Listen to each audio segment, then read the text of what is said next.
Before we get started, if you're enjoying this content, you can do us a favor by subscribing to our YouTube channel and ringing the bell. That'll let the algorithm know that you like this content and it will help us produce more.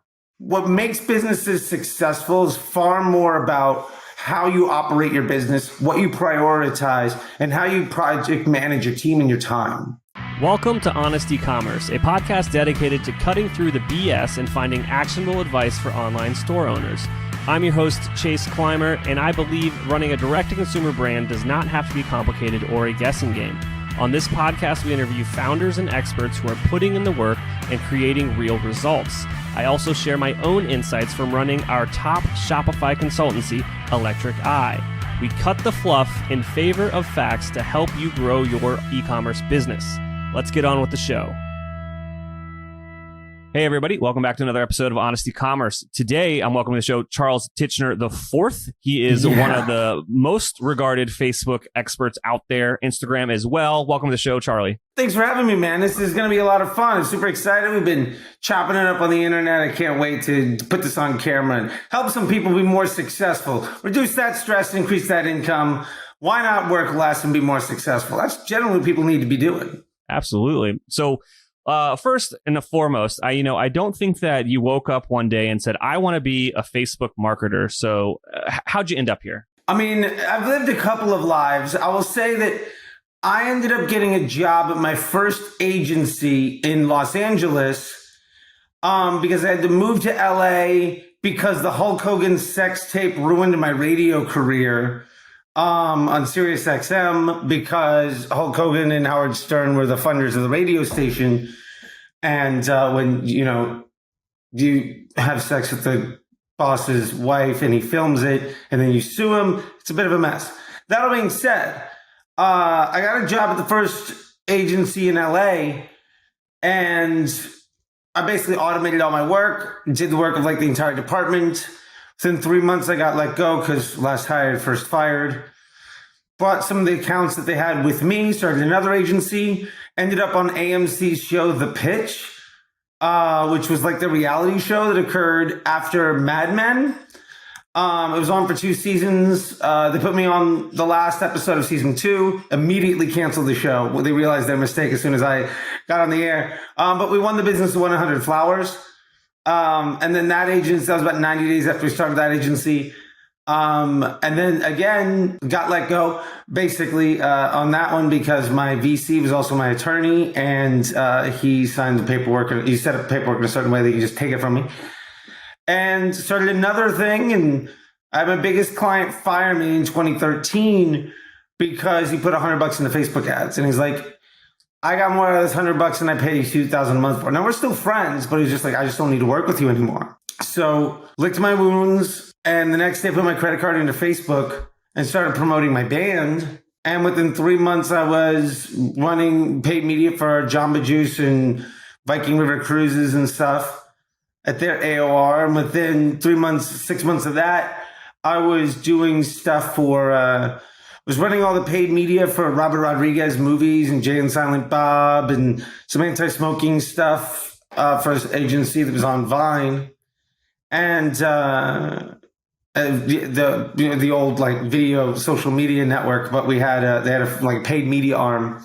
Yeah. And then 9 months from that moment, I was a supervisor at Omnicom, spending like $1 million a day for CBS, Nissan, Activision, Levi's, brands like that, Henkel.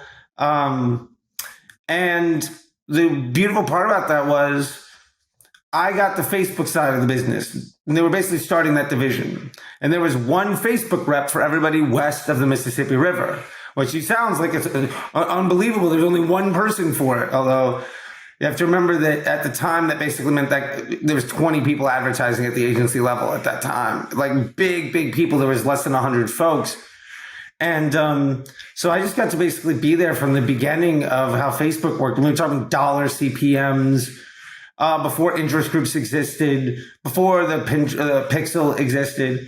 And so every time I came to the office, we'd go out for 2-3 days, chop it up, help build out the engineering team, the product team, the messenger team, the data team. And I just basically was the right guy at the right time with the right background, a bit of computer science. I had an MBA, very entrepreneurial.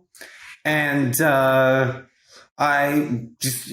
was just a matter of luck and opportunity and preparation. And since then, I've just been basically at the forefront of everything that Facebook does. I launched the very first lead gen ad. It was actually for Nissan to try to set up test drives. Fun fact, it was $50 to get a lead on the very first lead gen ad. 1 out of every 2 leads would show up to a dealership and buy a car that was $25,000.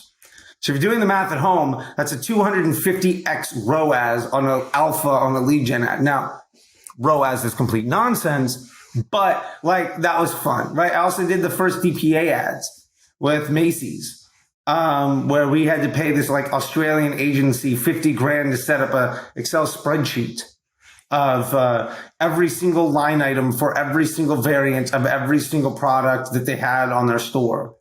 And just between them and Disney and Progressive Insurance and MGM Hotels, the list just goes on and on and on and on and on. But I've just been lucky enough to kind of be there at the forefront of everything because I was the first guy in a room and everybody was still running Gemini and Yahoo ads. Shout out to Yahoo ad experts. I don't know where you are anymore, but like hopefully you still got a gig. And I've just been there with that was the thing to do. And, I was 10 years ago, basically. So I've just had this luxury of spending hundreds and hundreds and hundreds of millions of dollars for other people and driving well over $1 billion in revenue, like designing Apple's e-com and D2C efforts. And it's just been a fun ride. I've also had the luxury of getting let go or being forced out at a lot of agencies because I don't necessarily work well in an office environment. Because I listened to loud music, I'd come in cowboy boots and band t-shirts and ripped up jeans. And I would like leave early if I got my work done, which if you're at an agency, you leave before the sun goes down, like you're a scoundrel and a lazy person. But I found my right fit, which was more D2C, teaching and growth. And what I've learned building 7, 8, 9-figure businesses is just kind of what brought me here over the last few years of training agencies and multi-million-dollar brands. I couldn't be happier. Absolutely. And I've been following Charley on Twitter, and we'll make sure to link to that in the show notes. CT the Disruptor on Twitter. I've been following him for a while. Him and I, have been in each other's DMs quite a bit. And you have a few. These days, it kind of breaks down to, I would say, three offerings. So you do take on clients these days. I'm assuming they're very select people that you like to work with. And then you do more kind of coaching and kind of training as well. Could you want to talk about like what those things look like for you? And honestly, why is that all you do? Yeah, great point. So the taking on stuff, I do like advisory board level work. So like there are a few brands that I work with because I have equity in that business and I'm basically the de facto CMO as a partner. One of those businesses is Under Outfit, a shapewear brand. They did $200,000 a month in spend and revenue. They're about to break even more or less each month because they just keep growing. They had about $200,000 a month before I was brought on. 6 months later, we did 1.2 million. So I have a grape of a watermelon from them, and I do that. Also, there's a CBD business, a whey goods business. A few of those. So I am actively doing the work every single day, especially at a much higher level, which I appreciate buying on, every platform imaginable, from like illicit to display networks to, a couple million a month on Facebook. So I'm always doing stuff, which I really enjoy. And then the teaching side, I built up, what I'm building now is a thing called Disruptor School. And it's built off of, the first part of that is what's called the Facebook Ads MBA program. And it's just an immersive teaching environment. It's not a course. There's like 10 courses. It's not a mastermind. There's an entire separate group you have lifetime access to. It's not just group coaching. We have a weekly call every single week. And when you buy it once, you have access to that in perpetuity. There's also one-on-one time. There's well over 100 hours of video, dozens of ebooks, and lectures. questions and answers. And really what I'm doing is I've realized in my experience, especially over the last 4 or 5 years, since Facebook went to OCPM, which basically eliminated the idea of ABO or single posts or broad targeting, or non-broad targeting, like interest groups and lookalikes and retargeting and all of that fun stuff.